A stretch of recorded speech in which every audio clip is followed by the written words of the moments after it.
Welcome back to Valorant at Midnight. We're going to be discussing attacking and defending split. Of the 4 total maps in Valorant, this is the most contentious one.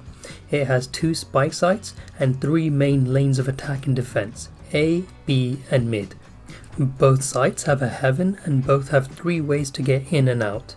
The notable area for split is the sewer. It's very good for rotations, but making any sounds gives away your position immediately. The unique part about split is the ropes. These offer a lot of verticality and easy access to B heaven as well as transitioning across the map. If you like my breakdown of the map split, don't forget to check out my last video on attacking and defending ascent, and do like and subscribe as I'm going to be covering the remaining 2. Now on to attacking split. Now you guys know that I recommend a more level-headed approach such as hunting or fanning out, but if you're looking for any rush content, I will discuss that in a bit. The key aspect to hunting on split is to assign 2 agents to mid, and I don't mean 2 that just both walk out of B link. One of the agents should be working their way through B link and the other through sewer. This gives you 2 angles with which to attack mid, and doesn't mean that as soon as one of your agents dies you lose control of mid. If you haven't guessed it by now, mid is extremely important to control. If you lose control, it's very easy for your team to get boxed in, as most rotations happen through B link and sewer. In relation to attacking the 2 sites, mid gives you direct access to B heaven. If you manage to get into B heaven, your chances of attacking B successfully are increased.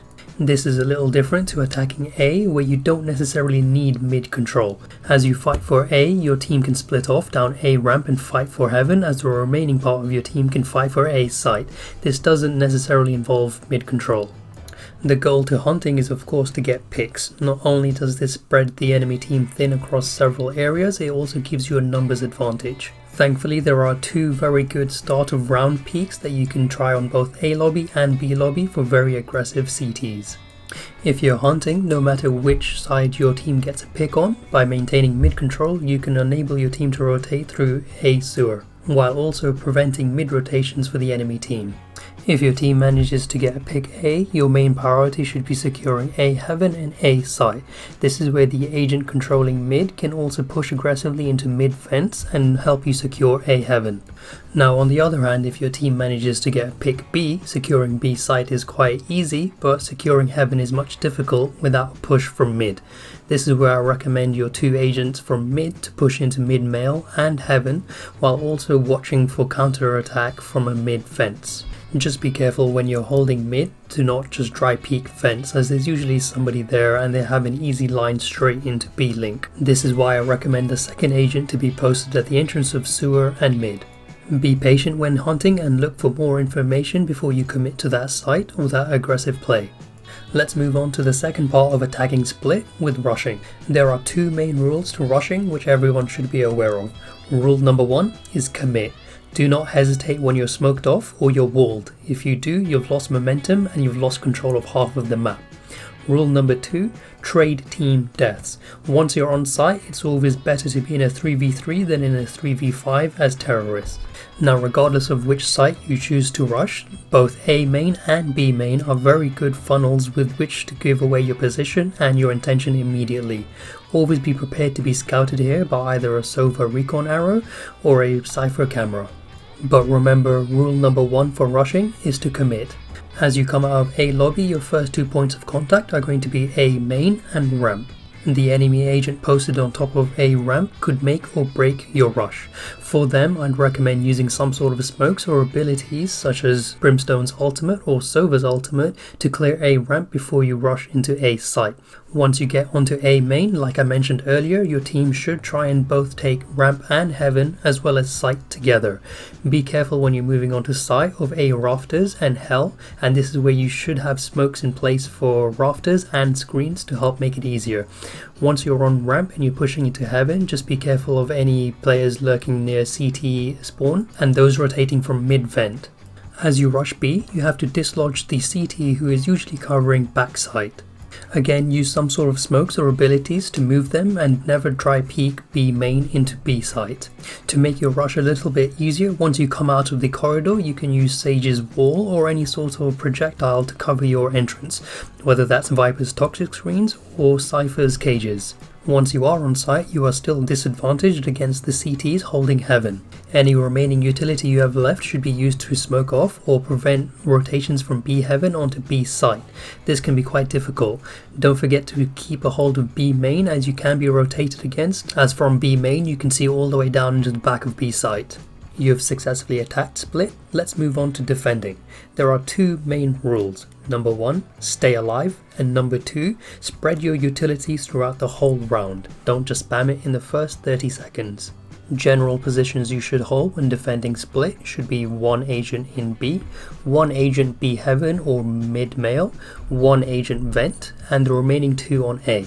Solo defending Site B is a strategy that most teams employ with agents such as Cypher, Viper or Sage. Even then you can still be rushed down, so make sure that there's an agent who is defending Heaven and rotating between Heaven and Mail. When defending B, make sure to use the whole of the site. This includes B back, B front near the corridor, and also Hell. Don't be too quick to give away your position, as most teams will try to field you out by using a Sova arrow or smokes. The main goal of solo defending B is to deter the enemy team from attacking you, so not to frag out. If you are getting pushed, remember to communicate with your team so the agent defending Heaven or mid-mail can rotate. If your team does lose B, it's not the end of the world. Your team should now have 3 priorities. 1. Prevent flanks from B alley. 2 is to maintain control of B heaven, and C is to rotate through mid into B main and set up a mean crossfire between heaven and main into the back of B site. The agent holding mail or heaven should periodically peek sewers, as this can give you an idea of any rotations, but now that the map has been opened up, vents can also do the same. Speaking of vents, if you are holding it, you should be prepared for a lot of pressure. As you have line of sight all the way down to bottom mid and spawn, you will be smoked, slowed and pushed off vents quite a lot. Be prepared to move down into ropes and hold a more passive angle as the team rushes either through to B or through vents. If you're mid and you have an idea of where the whole enemy team is, you can push all the way down to bottom mid and get a line of sight down to B lobby or alternatively to front of sewers. Just be aware that if the terrorists failed any rushes, then mid will become a center of attention again. Generally, the better mid agents are those who can hold their own in a gunfight, such as Reyna with her AoE blind, Sage who can wall off the whole of mid, or Brimstone who, if not under pressure, can rotate a few meters and can smoke off other sites. When defending A, you have to be aware that both Heaven and A site will be pushed at the same time. You can play quite aggressively with 1 agent on main and 1 on ramps, but if one of you dies, you do risk losing the whole site. If worse comes to worse, try to maintain control of A Heaven as your team rotates from the rest of the map. If you lose Heaven, you will also by default lose screens, and this will make it extremely difficult to retake the site. No matter which site you're defending, make use of Hell on both of them. This gives the attacking team more angles to check and will come as a surprise to some of them. Just as a quick side note, I'm not really a fan of holding A screens, as this makes me very predictable and limits my movement. I could easily be smoked out and not be effective for my team anymore. The only time I would hold this is if I was AWPing. Hopefully this video has helped break down the map split and given you tips on how to handle it. As the round progresses, the priorities for your team shifts and changes. These series of how to attack and defend certain maps is my way of trying to distill this information down to make it easier to understand, especially for beginner players. We still have the remaining 2 maps to cover, so please do like and subscribe, and I'll see you next time.